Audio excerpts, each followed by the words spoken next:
I get questions all the time about property gain taxes. They're always worried about it because there's always this looming, what is it going to be like? I thought that would be a great topic to talk about today. Tell us a little bit more. When do people get property gain taxes when they sell a home? Capital gains taxes happen when you sell an asset for more than you bought it for. Now, how you're taxed on that depends on how long you owned it, and there's a special exemption for people who own their own homes called the Section 121 exemption. But if you owned your own home and lived in it for 2 out of the last 5 years, you get an exemption, you get a break. So the first $250,000 of gain, you are exempt from if you're single.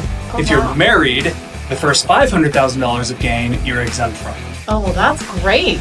So if you bought a home for $300,000, you sold it for $600,000, you don't even have to worry about it if you're married. Exactly. If you're single, there's going to be just a tax consequence on the full amount or just the little $50,000 difference. Which one is it? Yeah, just the amount above the exemption. So if you have a $300,000 gain and you're single, that $250,000 is your exemption, so you will owe capital gains on $50,000. How much that is depends on your tax bracket, anywhere from 0 to 20%. So rather than being nervous about property gain taxes, give us a call. Dan can always talk to you and help. And that's the best part. I'm not legally allowed to give out tax advice. We can always say, we hear this or hear that. But what's great is we have you, Dan, and you are a licensed CPA and a lender, and you love helping people. So give us a call. Let us know.